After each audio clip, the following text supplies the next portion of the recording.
Hello students, welcome to my channel. आज के video में आप लोगों को बीएससी फिज़िक्स का जो आपका न्यूक्लियर फिज़िक्स का पेपर है उसका जो आपका चैप्टर है एसिलेटर के नाम से उसके नोट्स मिलने वाले हैं।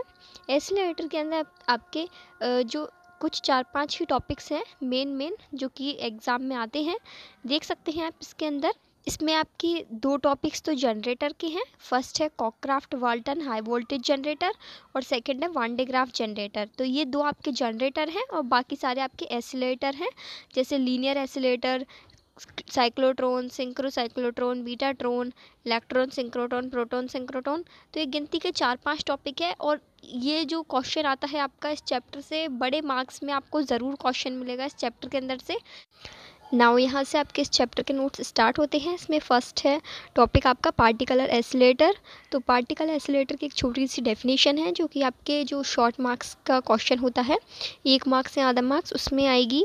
इसके अलावा नेक्स्ट छोटी डेफिनेशन है इसमें आयन सोर्स। तो केवल ये 2 डेफिनेशन है इसमें, पार्टिकल एसिलेटर और आयन सोर्स। इनकी डेफिनेशन आप याद कर लेना। बाकी मेन जो आपके टॉपिक्स हैं जो कि बड़े मार्क्स में आएंगे, सेक्शन बी और सेक्शन सी में आएंगे, वो स्टार्ट होते हैं यहाँ से। इसमें फर्स्ट टॉपिक है आपका लीनियर एसिलेटर।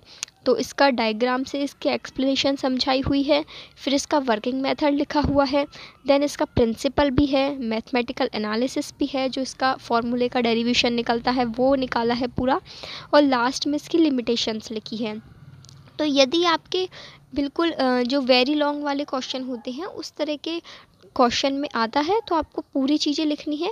और यदि आपके सेक्शन बी के अंदर ये क्वेश्चन आता है तो फिर आपको जो जो उसमें पूछा जाए कि प्रिंसिपल और वर्किंग लिखो, तो ओनली प्रिंसिपल और वर्किंग लिखना है। इस तरीके से है। ठीक इसी तरीके से आपका नेक्स्ट टॉपिक है इसमें साइक्लोट्रॉन। इसके अंदर भी आपकी डेफिनेशन है, प्रिंसिपल है, डायग्राम है, कंस्ट्रक्शन है, इसकी पूरी वर्किंग प्रोसेस है। तो वही चीज़ है जैसा कि आपको फर्स्ट वाले मैंने लीनियर एसिलेटर के अंदर समझाया था। जितना आपसे क्वेश्चन में पूछा जाए उतना आपको करना है। यदि सेक्शन बी में आता है कि इसका प्रिंसिपल और वर्किंग बताइए, कंस्ट्रक्शन और मैथमेटिकल एनालिसिस बताइए, मैथमेटिकल एनालिसिस यानी इसके फॉर्मूले का डेरिवेशन, ठीक है, वो भी यहाँ पर निकाला हुआ है पूरा, बिल्कुल इजी एक्सप्लेनेशन के साथ लिखा हुआ है। आपको बस एक बार इनको थोड़ा समझना है और थ्योरी आप इन नोट्स से याद कर सकते हैं, आसानी से आपको याद हो जाएगी। और इसमें जो आपका साइक्लोट्रॉन वाला टॉपिक है उसके अंदर एक इम्पॉर्टेंट क्वेश्चन बनता है, what do you mean by magnetic focusing. तो इस साइक्लोट्रॉन के अंदर इस टॉपिक से काफ़ी बार क्वेश्चन आया हुआ है मैग्नेटिक फोकसिंग करके, ये भी यहाँ पर दिया हुआ है। इस एक्सप्लेनेशन को आप अच्छे से कर लेना। ये भी आपका पिछले प्रीवियस ईयर में आया हुआ है, जो आप पढ़ोगे प्रीवियस ईयर के क्वेश्चंस तो उसमें आपको पता चल जाएगा। फिर नेक्स्ट है इसमें सिंक्रोसाइक्लोट्रॉन। तो साइक्लोट्रॉन के बाद आता है आपका सिंक्रोसाइक्लोट्रॉन, और ये थोड़ा थोड़ा उसी की तरह है, बस इसमें केवल इतना सा फ़र्क है कि साइक्लोट्रॉन के अंदर हम 2 डीज लेते थे, इसमें 1 डीज है। और फिर इसी तरीके से इसका जो डेरिवेशन है वो भी चेंज हो जाएगा। तो आपको ये सारे डेरिवेशंस याद करने हैं, सबके डायग्राम याद होने चाहिए, सबकी वर्किंग प्रोसेस याद होनी चाहिए। आप एक एक करके इनको थोड़ा डिटेल में समझेंगे ना तो आपको ईज़ी से याद हो जाएगा। ये चैप्टर बहुत ही ईजी है यदि आप अच्छे से इसे समझे तो। फिर नेक्स्ट है इसमें इलेक्ट्रॉन सिंक्रोट्रॉन। तो ये पूरा इलेक्ट्रॉन सिंक्रोट्रॉन का प्रोसेस है। मैं आपको एक एक पेज पूरा पीडीएफ का इस तरीके से दिखा रही हूँ। बाकी जिन्हें डायरेक्ट पीडीएफ चाहिए वो डिस्क्रिप्शन बॉक्स से पीडीएफ ले सकते हैं। नाउ नेक्स्ट इसमें टॉपिक आता है प्रोटॉन सिंक्रोट्रॉन। तो यहाँ पर ये प्रोटॉन सिंक्रोट्रॉन का डायग्राम है और इसकी एक्सप्लेनेशन है।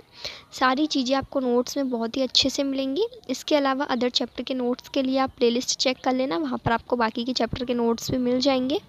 और जिन्हें फ्री में पूरे नोट्स चाहिए वो वीडियो में से देखकर अपने नोट्स ले सकते हैं, और जिन्हें डायरेक्ट पीडीएफ चाहिए उनके लिए पीडीएफ का लिंक डिस्क्रिप्शन बॉक्स में आपको मिल जाएगा हर वीडियो के उसमें।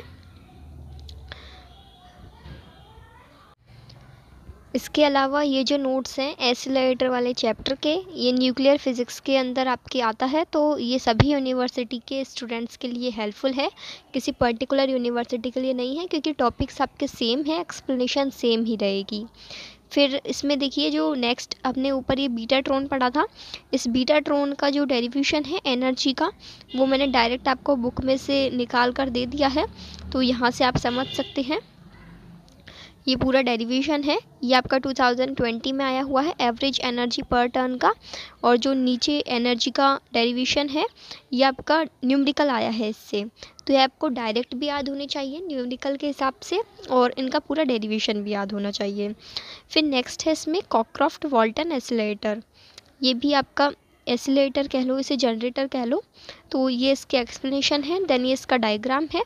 आपको यदि इसे समझ में नहीं आता है तो आप यूट्यूब से कोई भी एक वीडियो देखकर समझ सकते हैं, आसानी से आपको समझ में आ जाएगा।